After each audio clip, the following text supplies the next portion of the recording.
From the platform of National Commission of Homeopathy, we are coming up with the elective subject, professional and personal development.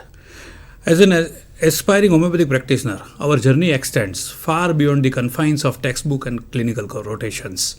We have till now understood the things and ideas. We studied the books, we read the books, we memorize it, and we write it down in the exams and we pass out. But that doesn't help us to have a successful homeopathic career. And not only career, it's a path paved with personal growth, professional integrity, and unwavering dedication. Embracing personal and professional development is not merely a choice, it's a commitment to excellence in both our craft and character. In the realm of professional and personal development, we must cultivate what? Self-awareness, resilience, and empathy. Self-awareness, when I am saying self-awareness, I ask so many times the students, who you are, who am I? That's the first question I should identify. Unless and until I identify my present destination, my present status, where am I, who am I right now, and where I want to go. So that's like a GPS. So self-awareness.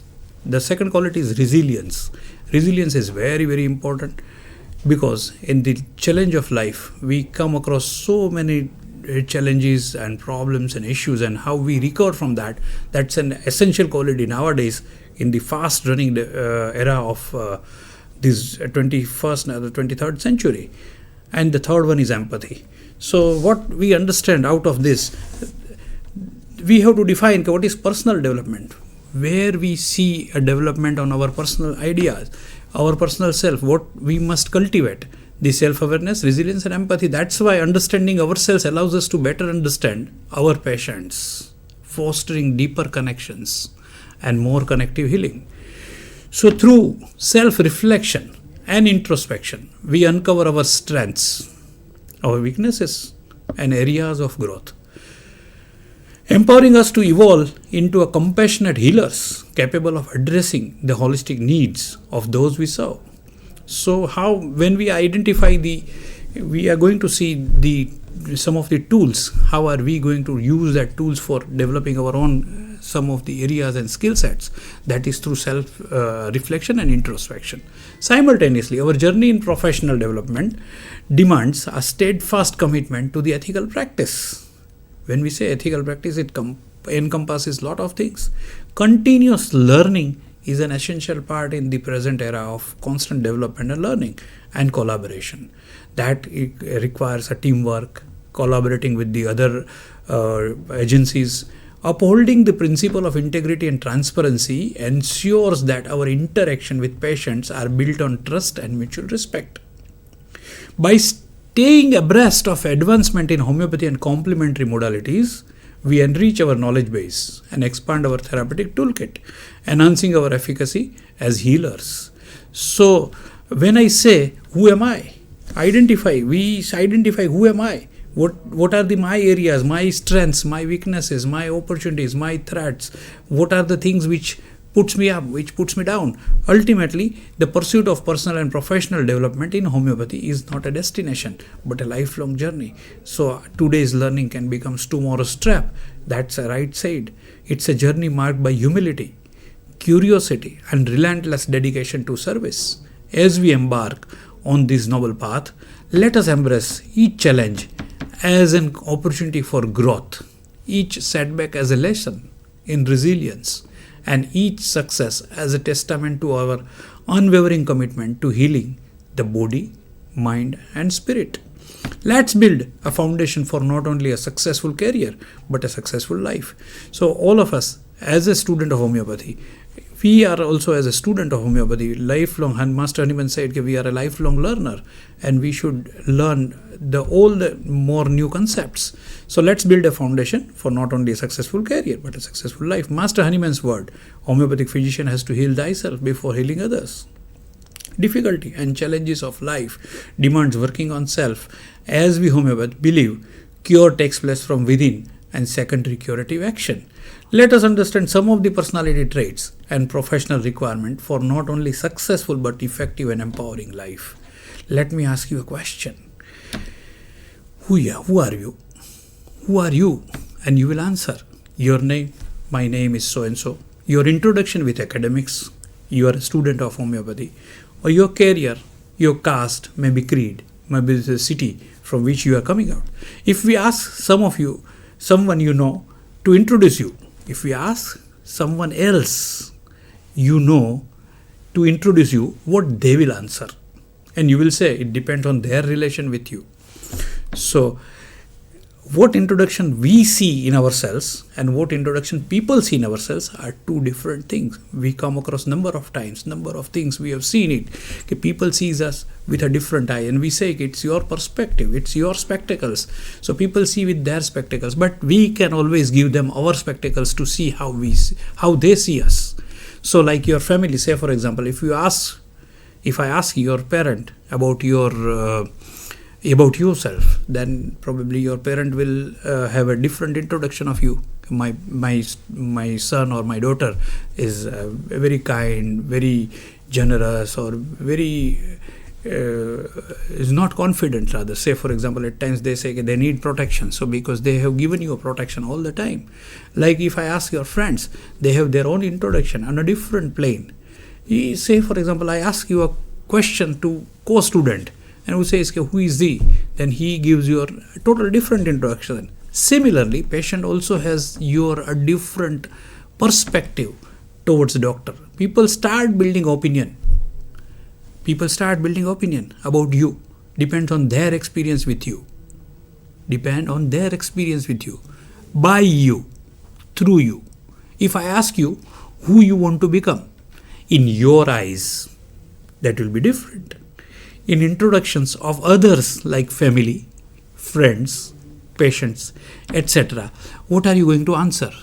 Who you want to become in your eyes as well as in the eye of your parents, your family, your society, your friends. You need to define that. How are you going to do that? So as a budding homeopath, undergraduate student, I stand at the threshold of a transformative journey, one that extends beyond the confines of academic learning. We don't need to remember the ideas of these learning sessions, especially in the personal and professional development.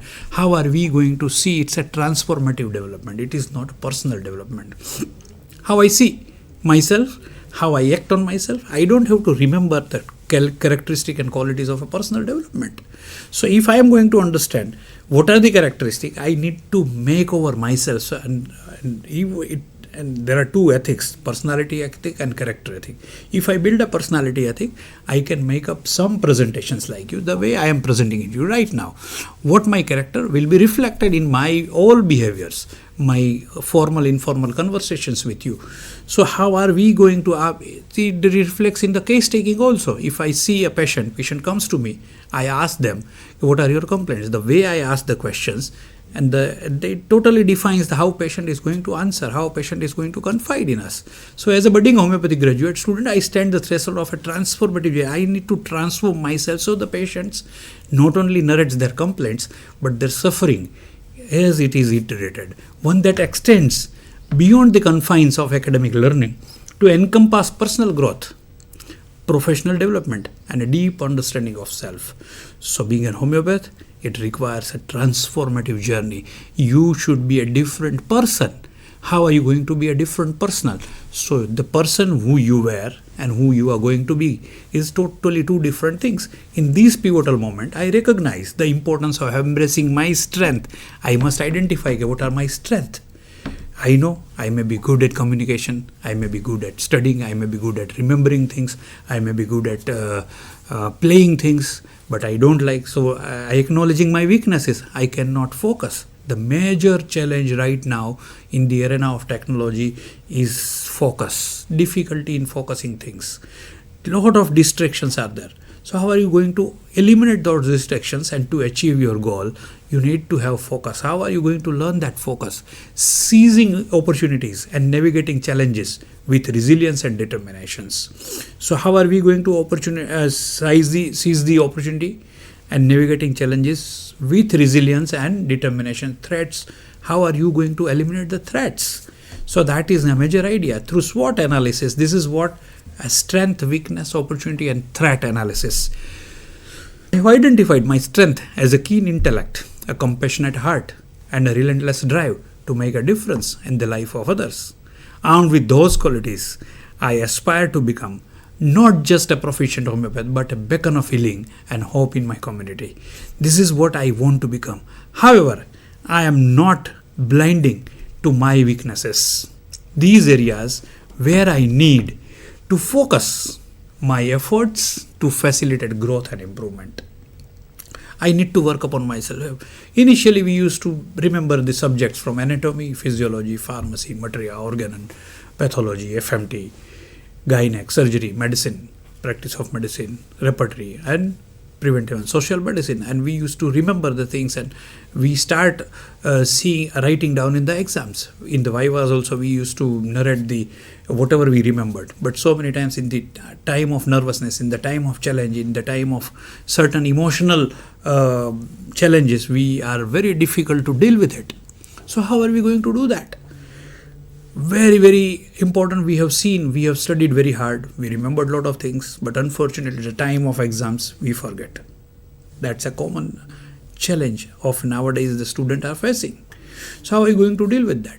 It doesn't require your only remember or mugging up of the things, but what requires is your emotional intelligence. We are going to see in the later aspect of our personal development how are going to we conquer the nervousness and the challenges of my weaknesses. However, I am not blind to my weakness, the areas where I need to focus on my efforts to facilitate growth and improvement. Whether it's owning my communication skills, say for example, how are you going to communicate to the people?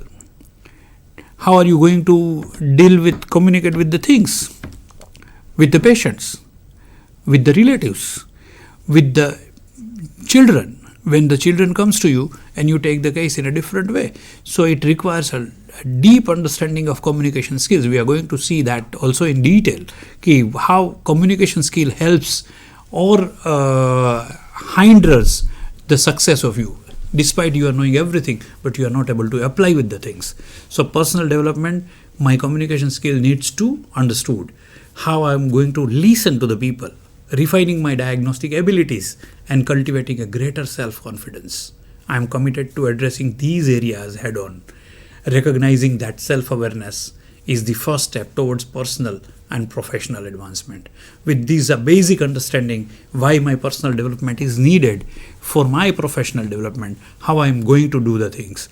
I need to understand where am I right now. Like GPS, we need to reach to a certain destination. So we set our present location and we add the destination location, and then GPS identifies how are we going to reach that. So first understanding where am I, who am I, and who I want to become. So that becomes a path for our own developmental journey. How are we going to understand our own personal development, and how are we going to that add value to my professional development. So in understanding myself more deeply, I acknowledge the importance of introspection. Unfortunate part is that we are going away from ourselves, understanding our own strength, our own weakness, what we think, what are the things which triggers us, what are the things which hampers us, what are the things which are motivating us or drives us to where. So if we identify the factors and the drivers, self-reflection will help me, and seeking feedback from mentors and peers, people who are mentors or coach or teachers can see and can guide us. Where are my weaknesses, my challenges comes up, where am I hesitating myself, or what things which pushes me. By embracing vulnerability and openness, I create space for growth, learning and transformation. This statement is very important. When I say by embracing vulnerability and openness, I create space for growth, learning and transformation. I embark on this journey of self-discovery and development. I am guided by the belief that success is not merely measured by academic accolades or professional achievements, but by the impact I have on the lives of those around me, including patients. I repeat, this is very important statement. If I am able to score in my theory exams, if I am able to score in my reproducing knowledge into the Viva examination or creating the things, if that knowledge is not helping me in my understanding, in the challenge of a patient, when patient comes to me in the crisis, and if I am not able to utilize the same knowledge, that knowledge is not going to help me. So these success on the certificates and the awards and accolades are not going to be measured, not going to contribute in my success. So for my success, I need to identify the impact I have on the life of those around me. Whatever the knowledge which I am having, how I am going to understand, how I am going to treat the patient, how I am going to receive the patient's challenges, problems. When it's like, we study in second year of class the do's and don'ts of case taking. We mug up the things. These are the things to be done. These are the things not to be done. We remember it by mugging up. But in actual clinical setups, we forget and we just ask direct questions, or we just confirm the remedies which we already know from the patients. So we are violating the law of the seventh cardinal, this unprejudiced observer. See, Hahnemann has rightly said the homeopathic physician has to be an unprejudiced observer. How are you going to be that unless and until you develop yourselves? So this is a journey of self-discovery and development. And how are you going to impact on the life of others? By working on yourself, cultivating your strength, overcoming your weaknesses, and embracing opportunities. There are enough opportunities. So many times patient rewards us with very, very highly characteristic, peculiar, queer, rare strains. We know it is PQRS, but if we are not able to receive the things, if we are not able to understand, if we are not listening the patient with an objective eye, probably we miss that opportunity. And I am laying the foundation for future characterized by fulfillment of purpose and meaningful contribution to the field of homeopathy and beyond. By these, if we are able to get this, how are we going to understand personal development? Identifying, assessing, evaluating, understanding above terms is highway of success. People ask us, how are we going to be successful, sir? When are we going to do in the field of practice, private practice or in hospital practice? What measures success? And what are the cautions, various cautions that helps you, identifying you. How are you going to do that? So identifying yourself, assess yourself, evaluate yourself, understand all these above terms, and with a highway of success. I am going to give you tools also. See, but these is, if you are reading it, if you are listening it, if you are hearing it from me, it remains only on a knowledge domain. You remember it, it has got no use. If you make it in a transformational domain, experiential domain, existential domain, if you experiment with these words, if you experiment with the sentences which we have described in a personal development thing, see, how are we going to do that? So can you identify that? It's merely a way of exercising. So many times, why this competency-based dynamic curriculum came in. It's the whole education policy is transforming. Till now, it was merely based on the remembering the books, the chapters and the syllabus, and producing it into the theories, exams and the viva examinations. That is not the education. Educate is to transform your life. So basically in transformation, personal development, the self-development consists of so many traits imbibing our own qualities, and that can be happening with my experimenting with the things, my doing with the things. That is called skill-based learning systems. And government is also working very hard on transforming the whole education system.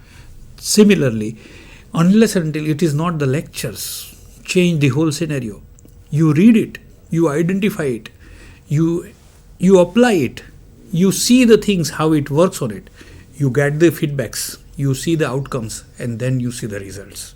So this is identifying, assessing, evaluating, understanding above terms in high, and that's why it is a highway for success.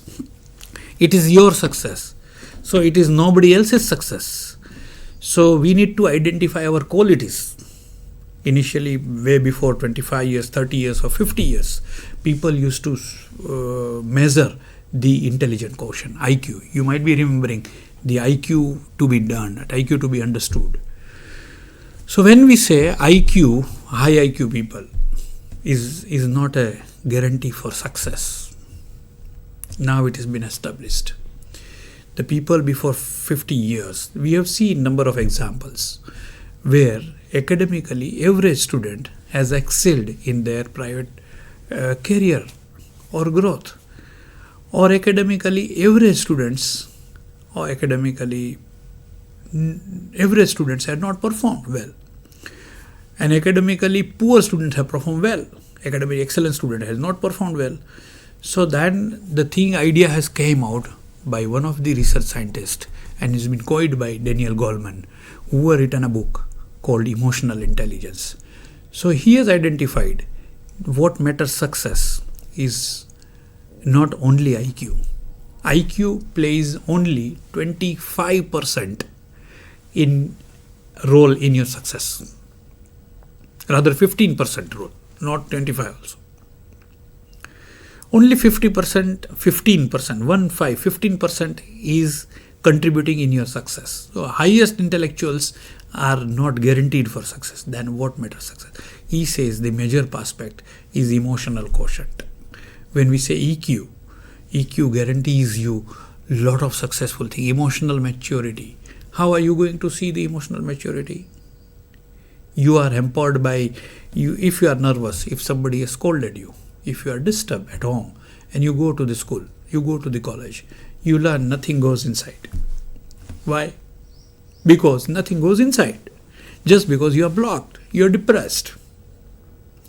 So how are you going to deal with the emotional turmoil? If you are cheerful, happy, any challenges, you can happily doing it.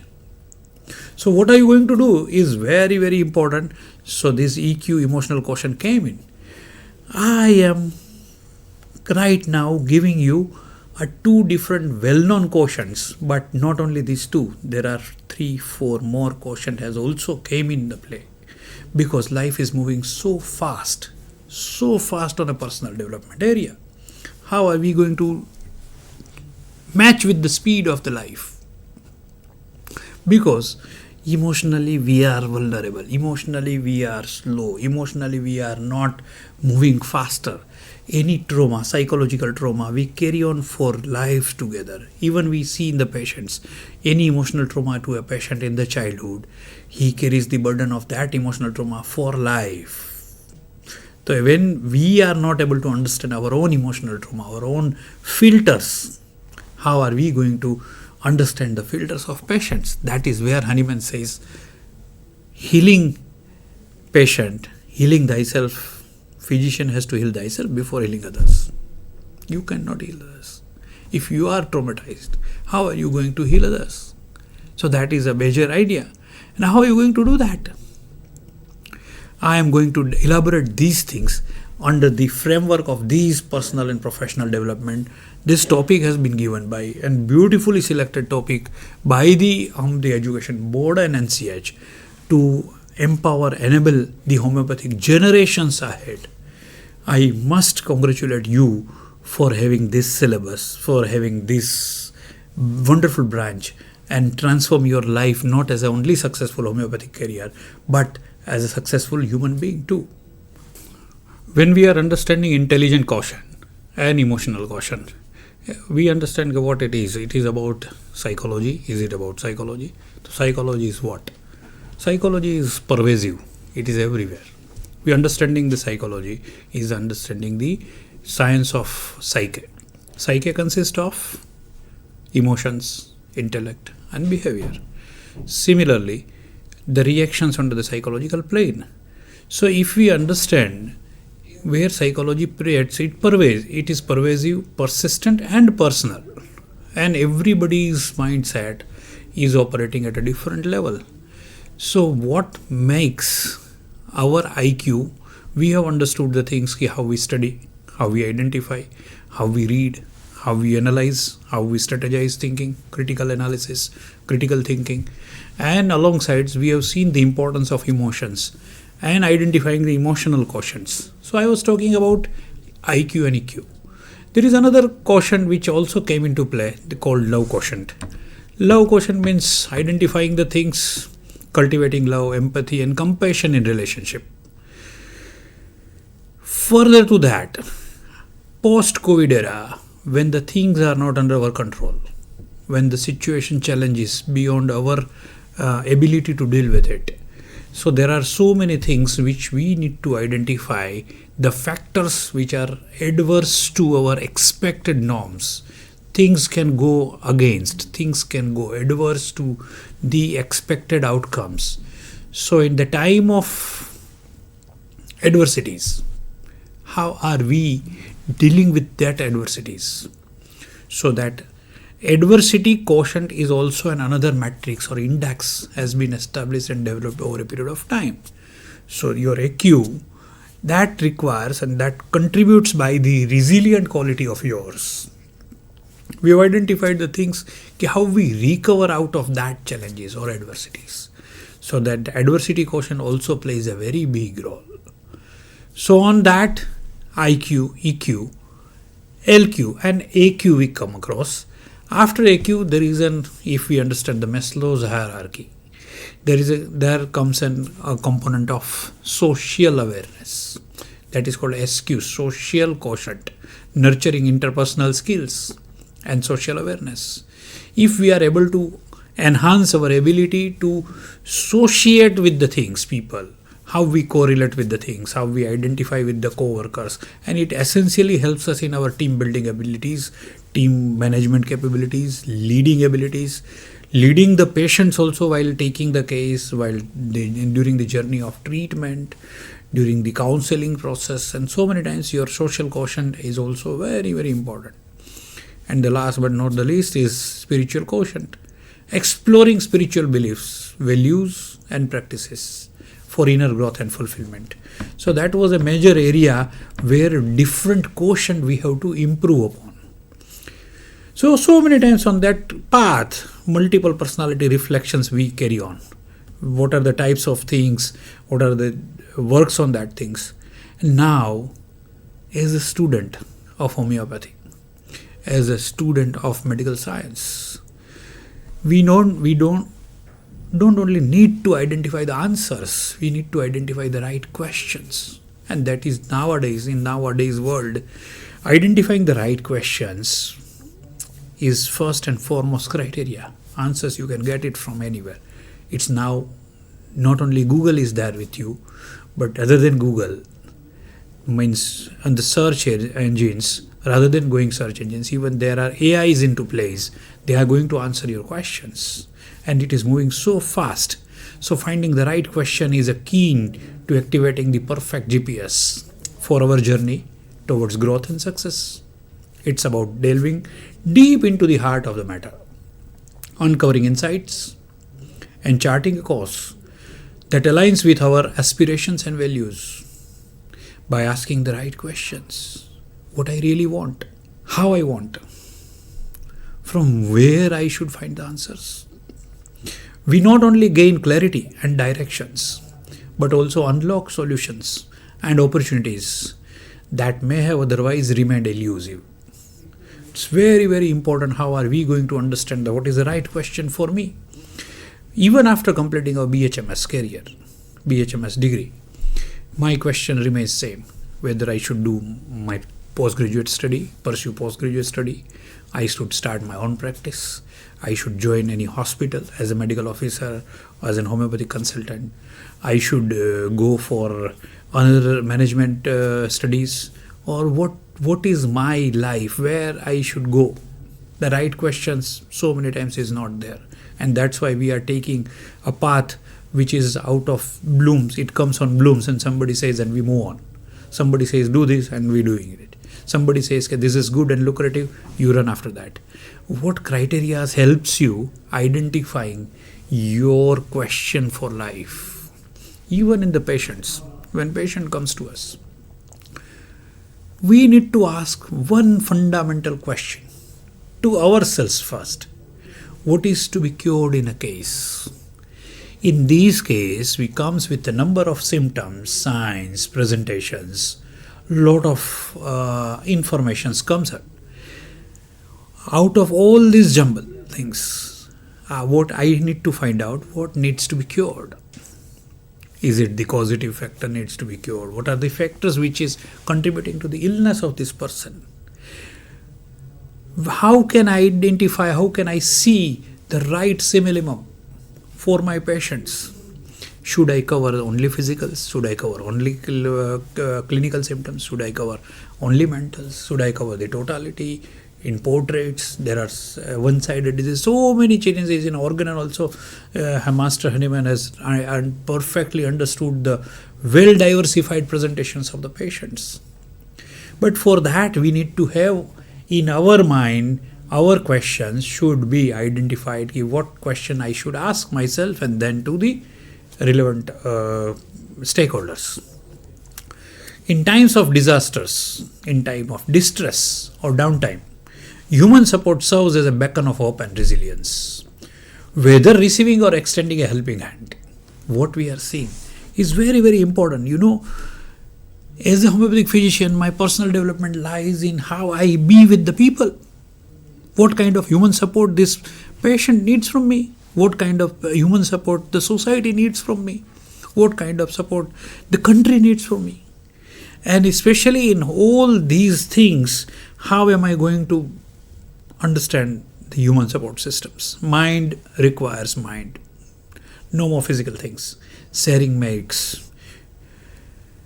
When we see a family, we are just confining to our family, parents, brothers, sisters, spouse. If we extend our meaning of family, family extends to our patients, family extends to countrymen, family extends to larger context of family at home, family at work, family in society. So you need to cultivate and develop an emotional self needs to be trained in such a way so people try and trust you on account of the emotional capabilities to deal with any challenge. So that's reminds us of a shared humanity and boundless capacity for compassion and kindness that resides within each of us. Understanding the concept of family in larger context extend beyond blood relations to encompass various zones of support and influence that shapes our lives. 3 family zones may include friends, mentors, communities, and cultural affiliations, all of which contribute to our development and identity. By recognizing and appreciating these interconnected webs of support, we gain a deeper understanding of the environment that fosters our growth and foundations upon which our character is built. So identifying the things, health is not merely the absence of illness that we understood, we studied in Organon, but a dynamic interplay of physical, mental and emotional well-being. And as Hahnemann said, we have to heal ourselves before healing others. It is a tri-coordinate system comprising of health, happiness and harmony, where each component influences and sustains the others.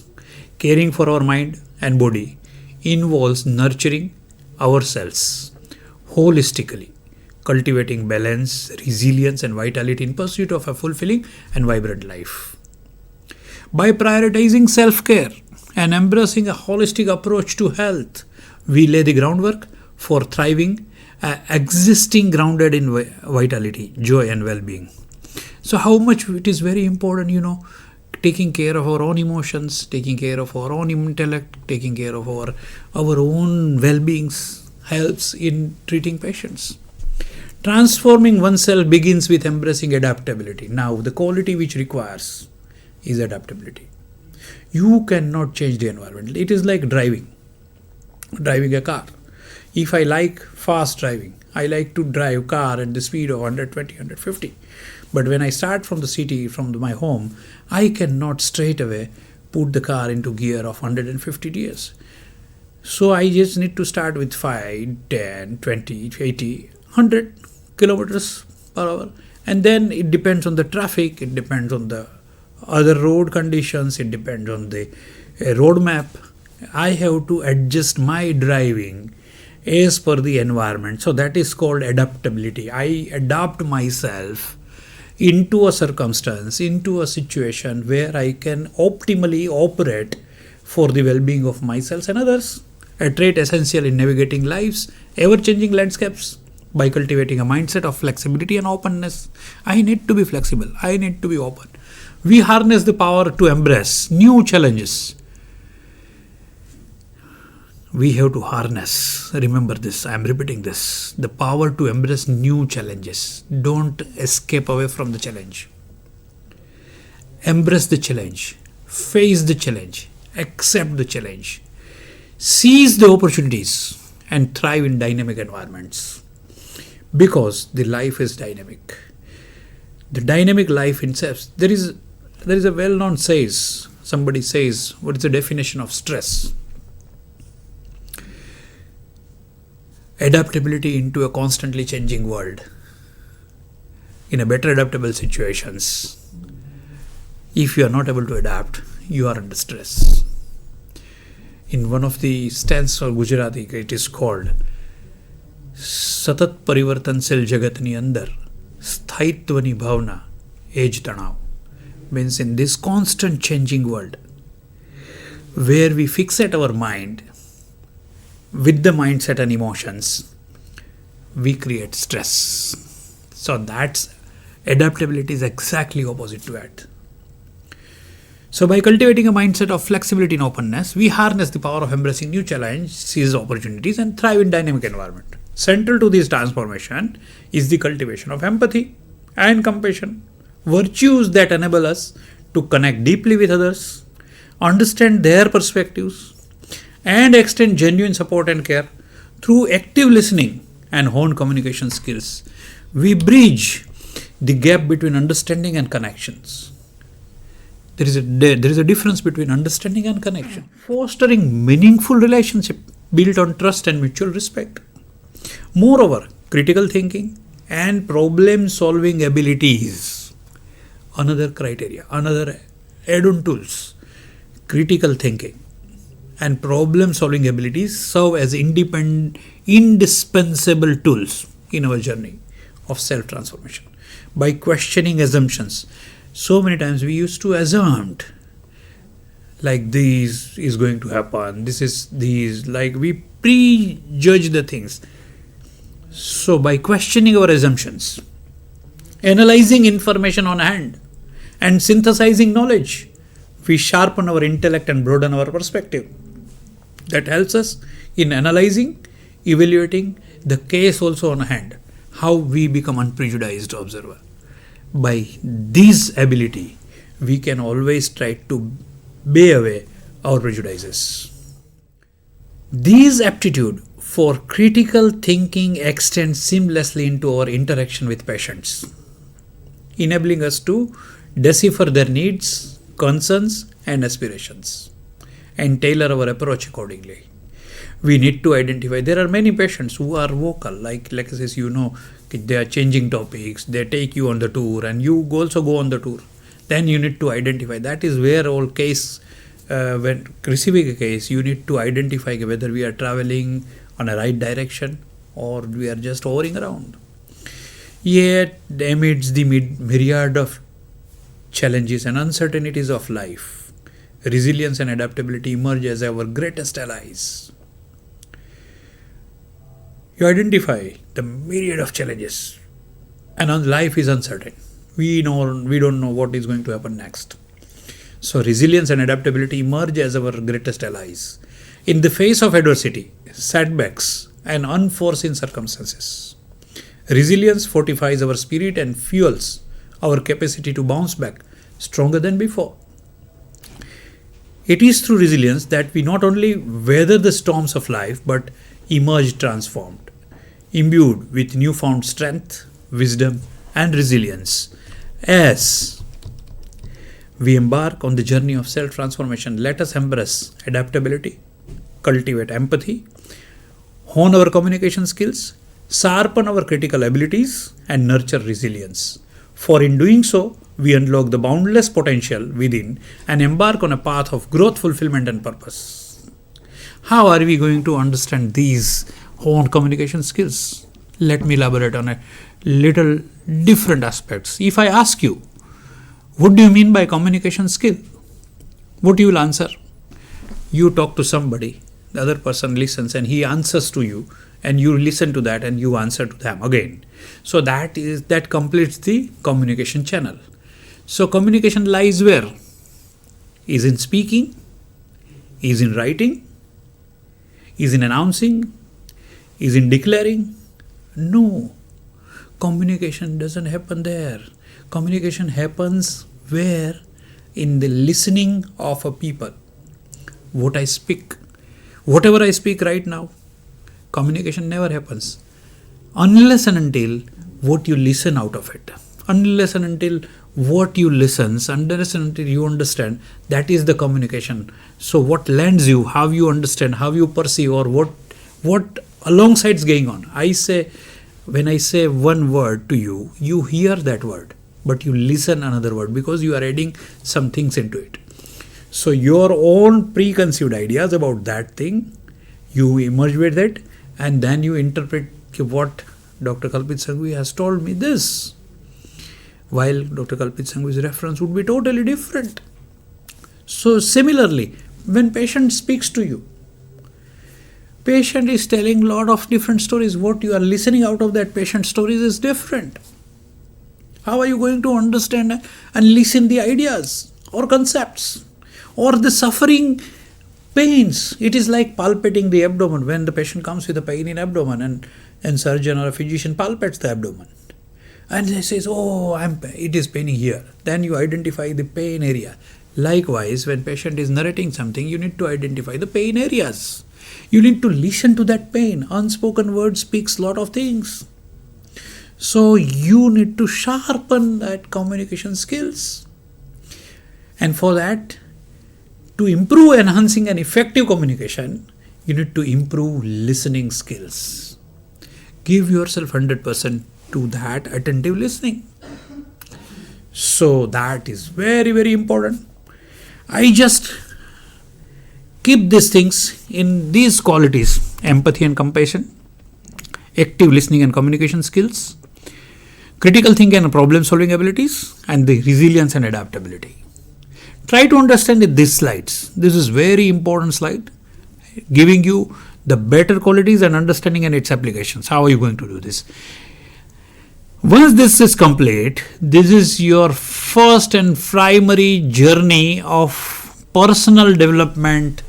When the foundation laid, you have that better ability. This is what just a basic idea of what is there and what is required for your personal development that can help you over a period of time in your professional development and professional career. This is what you seek by getting admissions into the homeopathy course, BHMS course, becoming a qualified homeopath.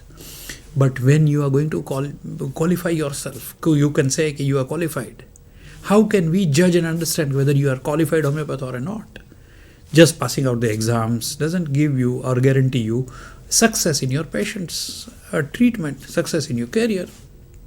If you are not able to impact the life of patients, if you are not able to impact the life of patients and the relatives by treating holistically to them, if you are not contributing to the quality of life the patient is suffering, then it is not going to be a qualified homeopath. The responsibility lies on a homeopath's shoulder is much more than any other science medical professional, because homeopathy understands the disease, the person, the health and the cure in a totally different concept. It's a holistic understanding concepts. It's not only the physical health, it's the mental happiness and the harmony within cells and without cells. So health, happiness and harmony with homeopathy is the only way for a brighter and better future for healthy India, healthy nation. By understanding personal development, we come across two words very frequently: morals and ethics. Do you understand what morals stands to and what ethics stands to? We don't have a clear understanding about morals and ethics. In a simple words, if I say moral stands to personal, what I think should be proper, what I feel should be proper, and ethics related to the space, the organization, the place where I work from. Ethics are defined by the organizational culture. Work ethics remains there. Say, for example, if patient comes to us and we are working in a hospital, patient is advised being surgery. Our moral, if patients ask us, okay, what should I do? Whether should I go for surgery or not? At this cost, and this organization having this cost. If we know there is a trust hospital and at a lower cost the same operation, surgery is happening there, our own moral says we should guide that person to a trust hospital for a low cost operative surgery or procedures. While work ethic, when I am working with an organization where I am bound to commit with the organization, I should justify the patients regarding the legitimacy of the charge, legitimacy of the cost which incurs over here, and justifying the ground. My work ethic says where I am committed to, what I am committed to. When patient comes to me, I am committed to improving patients along with my organizational structure. So that becomes morals and ethics standards. How these morals and ethics develops in us? Actually, how we also develops. If we are not learning all these aspects over a period of time, when we confronts the family, the society and the work, everywhere there are personalities having an impact on us. So multiple personality reflections we are exposed to. There are many personalities have an impact on us. If it is not dealt with balance and positivity, results in personality disorder, often misdiagnosed. This is very, very important statements. Identify the personalities in our life having an impact on you. You need to see around, understand the personalities in your life having an impact on you. Make the list of traits which admire you from that personality. Say, for example, if you are inspired by your teacher, your mentor, or your superior, or your senior, or your colleague, identify the trait which this person is having and that admires you. Identify the list of traits. The second is make list of traits which creates a negative impacts on you. If you identify these personalities having a negative impact on you and then you carry on that image with you. I came across one student during my lecture in the first year of BHMS, and that student stood up in the class and says, "Sir, I hate English. I don't like English." Unfortunately, our BHMS curriculum is in English medium. How to deal with this question? I asked him, why you hate English? And the roots are there when in the standard 5th, his English teacher scolded in the whole class, traumatized his identity. And then he started hating that teacher and language both. This is one example. Likewise, many examples of a personalities in our life impacting ourselves, the some of the traits which we carry on with us and we live with these traits. Similarly, in childhood, there are people who labels us. You are like this, you are this person, you are that person. When you label them, you are aggressive, you are mad, you are crazy, you are depressed. तू ऐसा है, and you carry on with that image. So training primary school teachers also is a very essential aspect, being an homeopathic professional, when such student comes in and when you have got an opportunity to counsel, train, nurture this whole societal area, you need to understand the impact of it and identifying that if we have any that personality reflections in ourselves. First identify that. If it is there, try to identify the traits of that personality reflections and then identify the other persons. When patient comes to you, try to identify whether he carries any other personality reflections, what are his beliefs, what are his prejudices, what are his belief systems. And it has been rightly said, when I say belief system, belief actually creates us or beliefs destroy us. Rather, it creates a filter in our mind. If I believe something, that means I see the things or perceive the things on that belief. If that doesn't suit into my belief, I will not accept it. Rather, I will distort my perception according to my belief, because my belief, I will create it intact and impact. Say, for example, if I give you an example, beliefs are actually making us as well as destroying us. And there's a very, very, very, very serious statements I am giving you. Check your beliefs, whether it is empowering or disempowering. If it is empowering belief, say for example, I am a good doctor. That's a belief. You can say again, it's a fact. I'm a good teacher. That's a fact. But that's a belief. Belief is not right or wrong. Beliefs either empowers or disempowers us. So identifying that belief, which either empowers or disempowers, we need to identify from multiple personality reflections which we pass through over a period of time and having an impact on us. So going deep rooted things into it, identify it, resolve it, and objectively understand and analyze the things. So identifying, starting from morals, ethics builds up from a different ground. Beliefs helps us to understand, as well as it distorts our vision. So perceptive reality is a very important aspect for a homeopathic physician. Because your perception defines, as I told you in earlier lectures, what is to be cured in a case. That means the story where the patient lives with a struggle.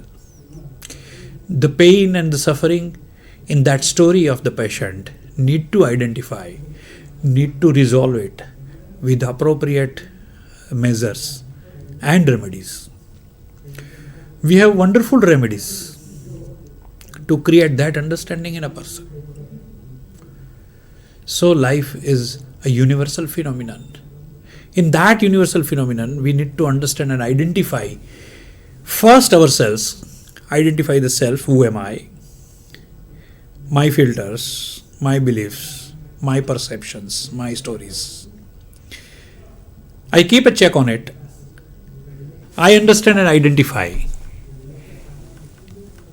the person in front of me to understand who is he, how is he built up, and what he is going and why he is suffering. Probably that becomes a fundamental or foundational aspect for my case receiving. That will help me in my professional development. And not only in homeopathy practice. It is in professional development, it is in my marketing, my sales, my promotion. People understand, people accept you. Okay, you are able to understand their core problems and areas. And probably that listening and receiving phenomenon itself is a most healing phenomenon that will organically grow your professional career. That helps you ultimate of the things. After laying the foundation of personal development, what we have seen is, who am I? Where am I? Who I want to become? Where I will reach by achieving, establishing or identifying or laying foundation within me of understanding emotional intelligence, intellectual intelligence,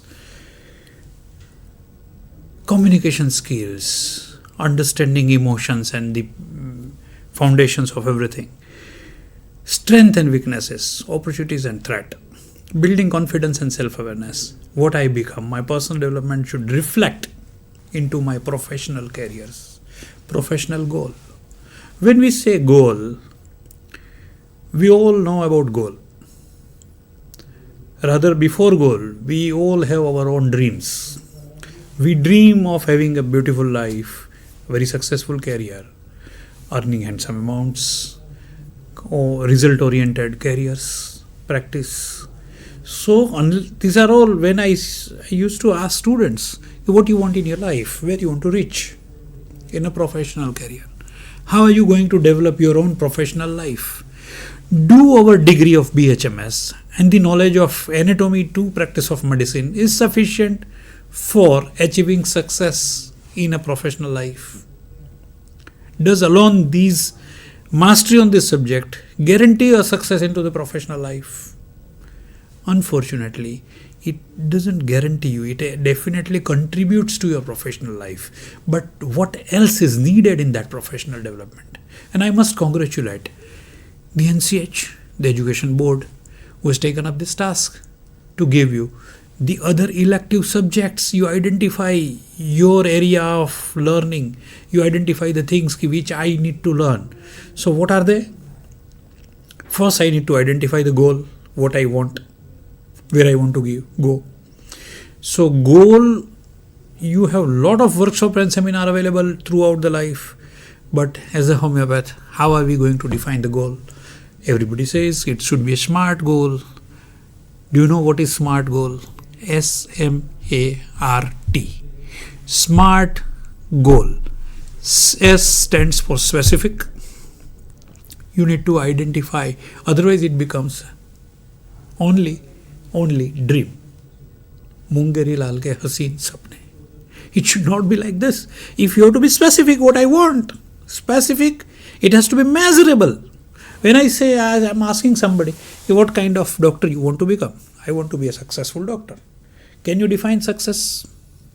By means of number of patients, by means of types of disease you are going to treat, by means of finances you earn, revenues you earn, by means of geographical area you serve to the patients.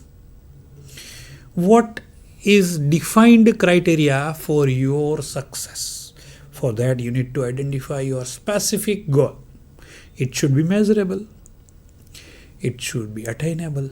It should not be like infinite things. It should be relevant to the demands and the needs of the things. It should be time bound. If I mark a goal and I don't mark a deadline, then that goal becomes irrelevant. So that setting a SMART goal needs to be learned curatively, to identify, to exercise. You can start writing down a small goals with adding these 5 components. One small goal, one SMART goal can be completing one topics, identifying, understanding the application of that topic to my life and to practice. That can be the things of things. And for that, you say, how can we define time? Time management nahi ho raha hai. There is a very difficulty in time management. Somebody asked me, I want to do an efficient time management tools, and in market there are millions and millions of rupees are being spent for the time management tools, materials. Every year you get a new diary, new planners. At the end of year you see only 5% or 10% you begun and you have not applied to it. So it is very, very difficult to manage a time. I honestly say time management is not possible. When I say it's not possible, because you cannot control time. Time passes on its own. What you can do is self-management in relation to time. So you can do a self-management in respect to a time. So self-management is the key. Time management time cannot be managed, but we can manage ourselves in relation to time, and we conclude the things in the time. Time management and financial literacy are two pillars of success in both personal and professional spheres. That's why these two topics I have taken up in this personal and professional development task. Trying to understand effective time management. How can you do effective time management? So many times we used to do a calendar. We create a timetable at the beginning of the year, and we follow it for a days or some months, and then gradually it vanishes off. We just lose the battle of keeping ourselves on the track of time. So what is the solution for that? How are you going to do effective time self-management? It involves prioritizing tasks. There are many concepts in the market, like Pomodoro technique, like 80-20 principle. If you identify the 100% of the task, you will see your 20% of the task produces 80% of the results, while rest of the 80% of the task produces only 20% of results. So you need to focus on that 20% of important task to produce 80% of the results. You need to set realistic goals and allocating resources efficiently to maximize the productivity and achieve desired results. By mastering time management skills, individual can balance competing demands, minimizing stress, and make the most of each day. So that's very, very important. There were 4 generations of time management tools. When I was young, at the time, we used to create a task list. Daily, either in the previous night or previous evening, I used to create a task list of tomorrow's. Or in the morning, I identify the list of the tasks, 1, 2, 3, 4, 5, and then I will do one by one. So to-do list is the least effective time management tool, yet it is essential for everyday day-to-day work. In the learning evolution, what beautifully in 7 Habits of Highly Effective People by Stephen Covey has beautifully managed the 4th generation time management tool. So many times sudden distracting thing comes and our time management collapses. So what to do? How to consider our own personality type and our behavior into our own time management ability metrics. So in that there are 4 quadrants. If you identify, all of us pass our time in any of the 4 quadrants. And 4 quadrants can be made up of. The first is urgent and important quadrant. Second is non-urgent and important quadrants. Third is urgent and non-important quadrant. And the 4th one is non-urgent and non-important quadrants. So how identify these 4 quadrants? Something, say for example, I am taking the session of personal and professional development, and somebody comes and just knocks a door, and I have to attend to that goal. That becomes urgent, may not be important. So I need to reduce down that urgency matters to a minimal of the things. I need to do the most important task when it is non-urgent. So the quadrant 2 activity needs to be increased. Time management requires a lot of exercises because we need to work on ourselves. It's not on the time, it's on ourselves. So we can efficiently manage our time, my time. So that minimizes my stress. I can have enough room. In the 4th generation time management tool, there are 4 quadrants and weekly planning is assigned. And there is enough room for flexibility, some disasters, some unwarranted challenges, and I can deal with that. So that is first and foremost time management tool we need to master on a day-to-day practice. We need to capture the task.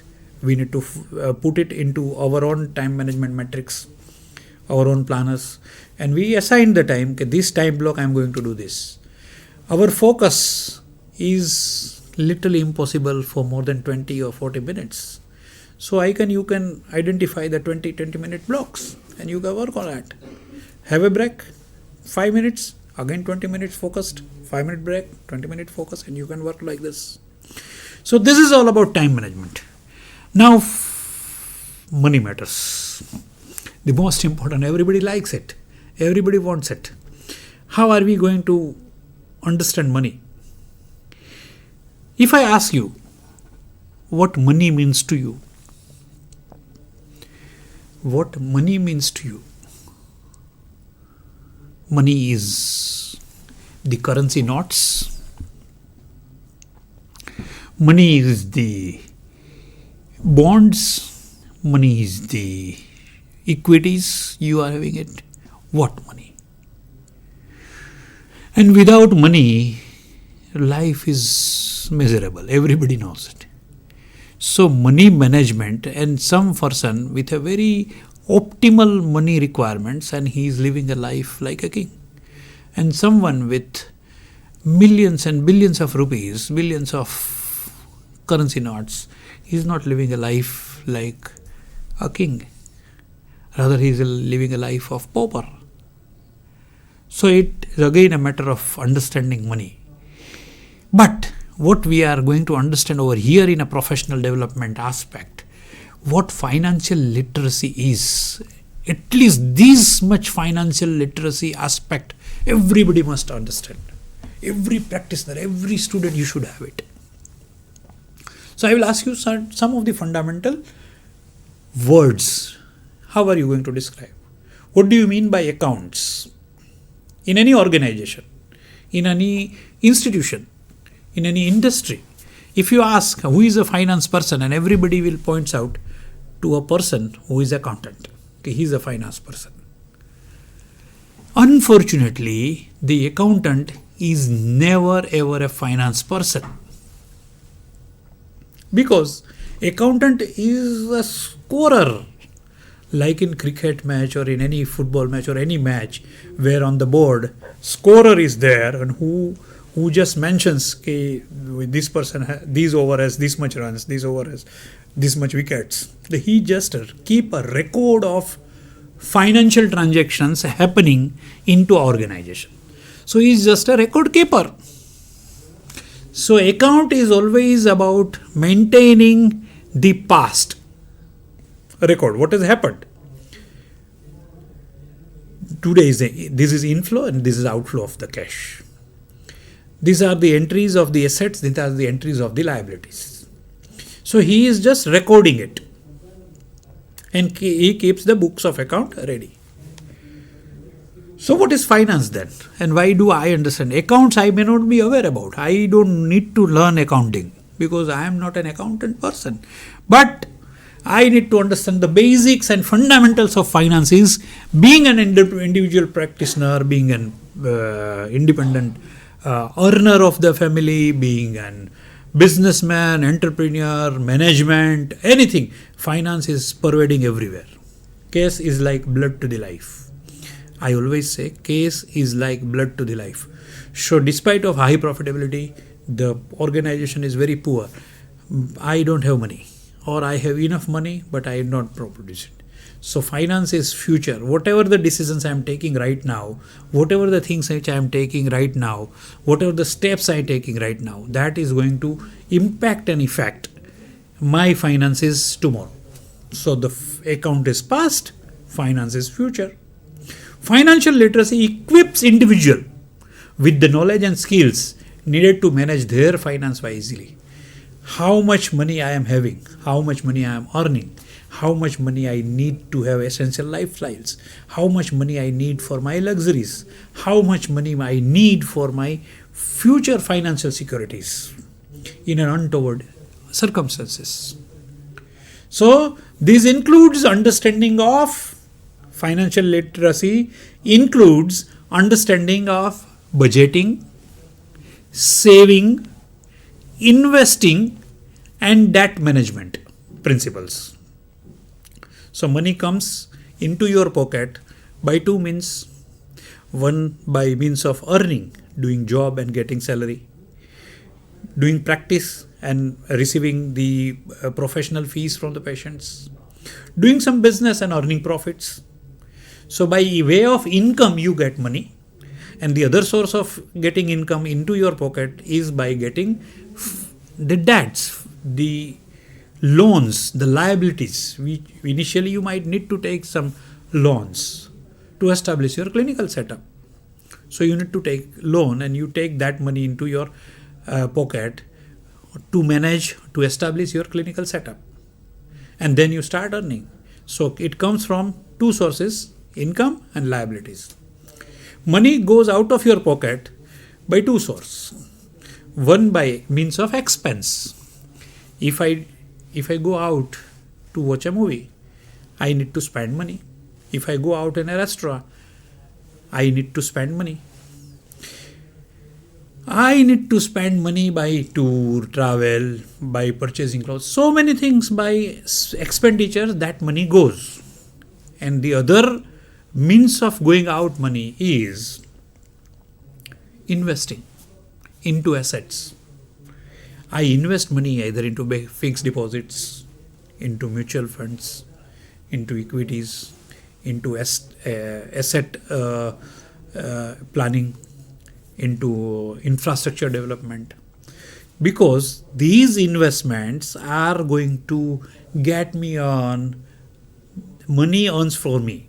So I invest money to earn, to have revenues on that money and to that from that assets. So by developing these basic visions, say for example, if I invest money, I always say purchasing book, investing into seminars, investing into our learning self, that is investment, because whatever I learn is going to help me earn somewhere else.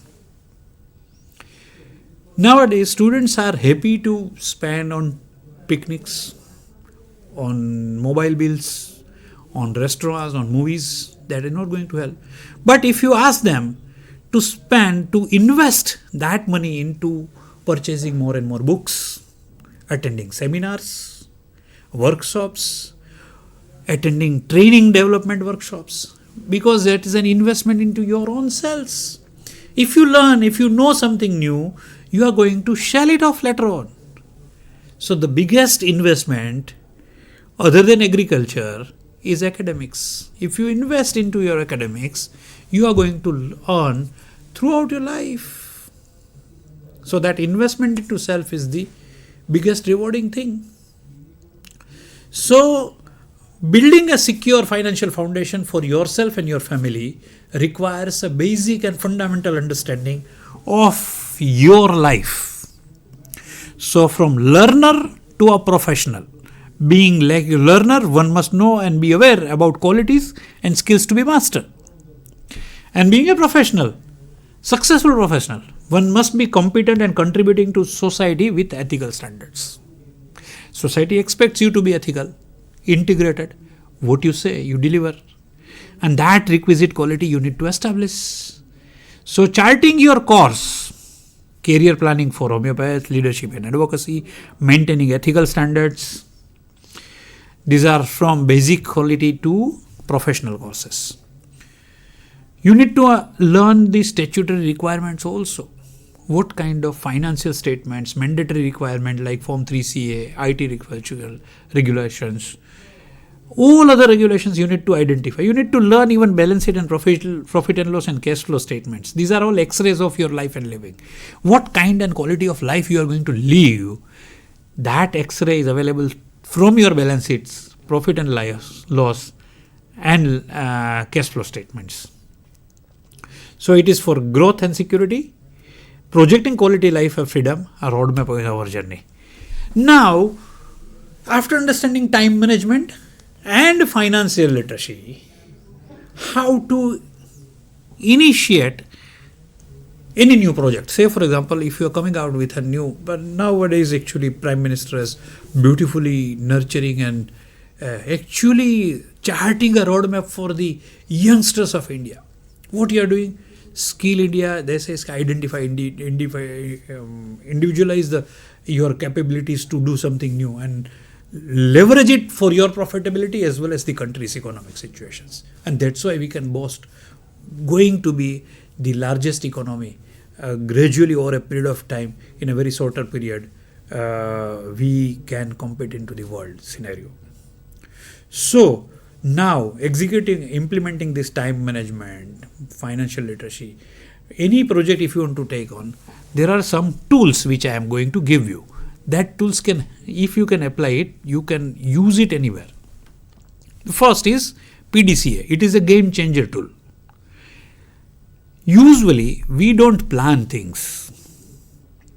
If you ask a farmer, you want to take a crop, what you will do? He said, I will prepare a land first.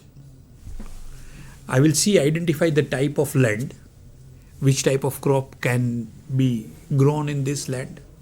He prepare it, the land to sow the seeds. He nurture it with water and the fertilizers and everything. And then he gets the crop. So even for taking a crop, a good crop, he needs to have a plan.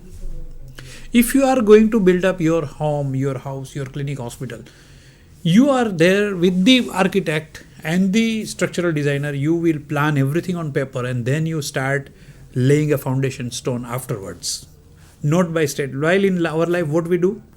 We straight away start building the blocks. Rather than having a plan, we start executing things, so many things. Just we started clinic without assessing, understanding things. So identify this tool. It is called PDCA tool. Plan, do, check and act. Plan before doing anything. Have virtual outcome and journey before any step. Plan yourself. Plan everything.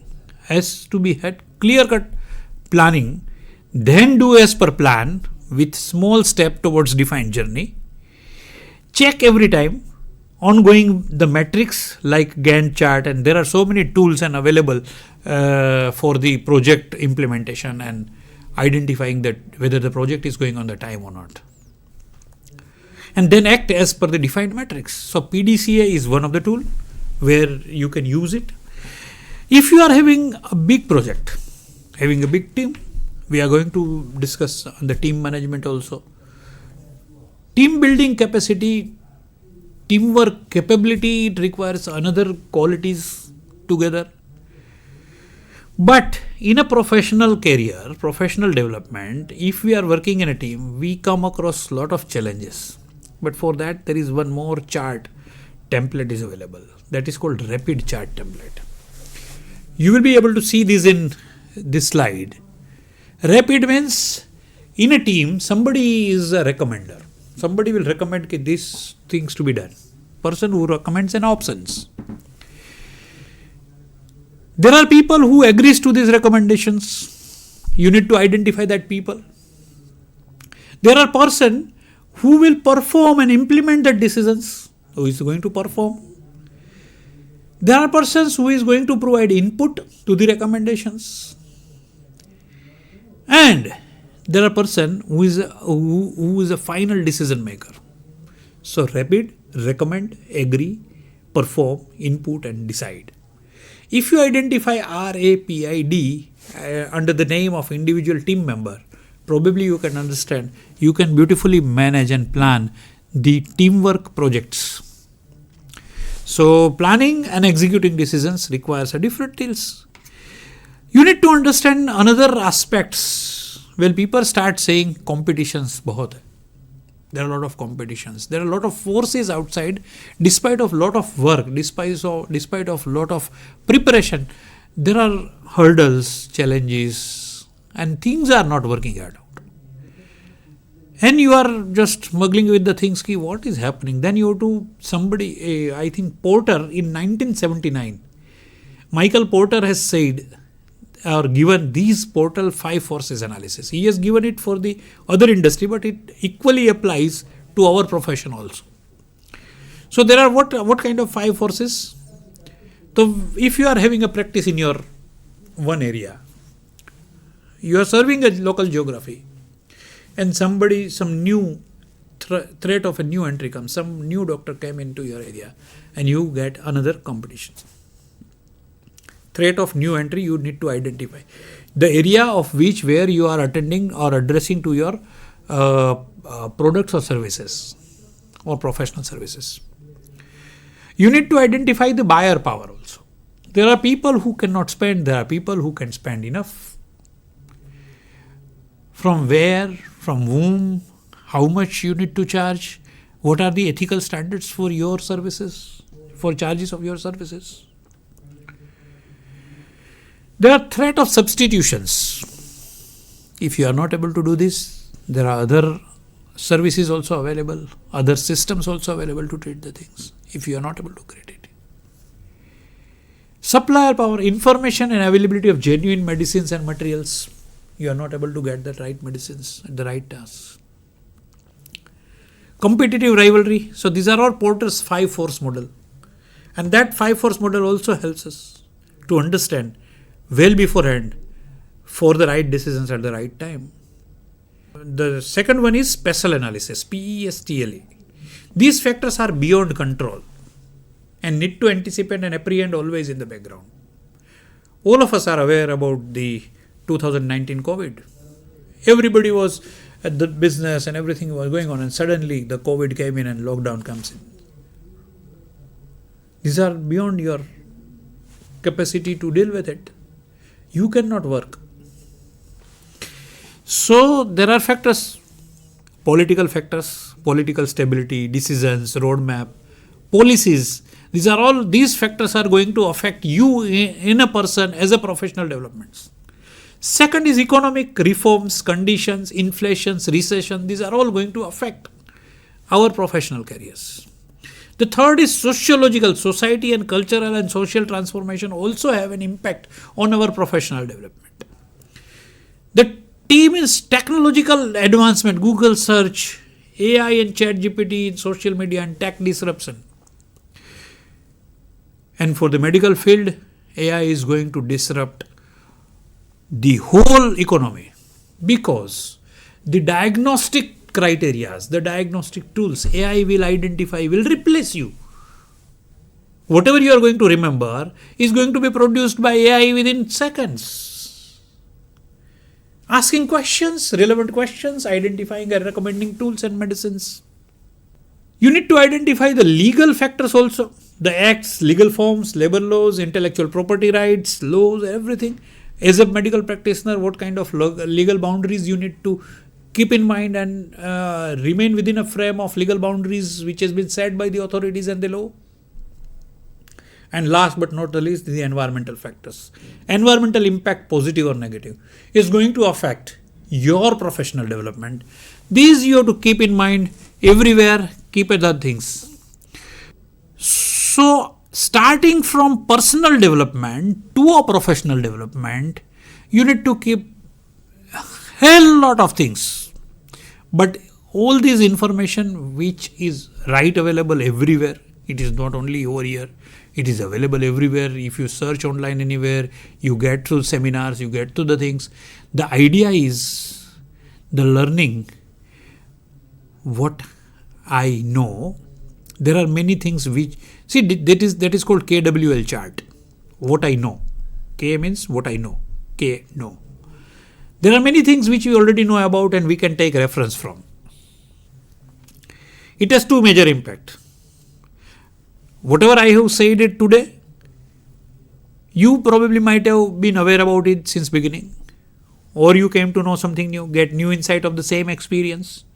Some example, recent example, you may correlate it. So what you know that you have to identify.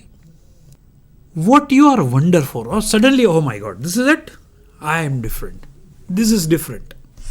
So how are you going to affect and impact? Are you going to that? My wonder moment or my wow moment? Or what I want to learn, what I still don't know. So that is what W. And what you have learned about a particular topic. So that is an AQKWL chart. You need to identify that. Write a note of it. You write down the things. And by exercising the MCQs, not only MCQs, I recommend you to not only passing out these things, try to see this video, try to execute and implement in your day-to-day life each one of the concept and the tool which we delivered over here that are straight away applied, can be applied into your day-to-day life. You can send references also.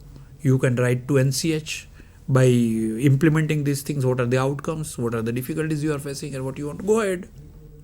So identify that things. That's wonderful thing to focus on the self. Who am I? Who I want to become? My personal development is as essential as my professional development. Unless and until I have my foundation deep rooted in my own cells, it is not going to create a fundamental, foundational, professional success in my life. That's it. I congratulate you for being the first batch of the competency-based dynamic curriculum syllabus CBDC devised by NCH for the professionals of homeopathy. And hope this generation is going to create a huge impact in future in national health programs, creating a holistic health for people around, not only for the people of India, serving the universe across the India and establishing your homeopathy as one of the major stream of branch for you, for countrymen, and for the humanity at large. Thank you very much. Myself, Dr. Kalpit Sanghvi, wishes you a great success, having an ethical, honored, empowered, enabled life for your life. Thank you very much.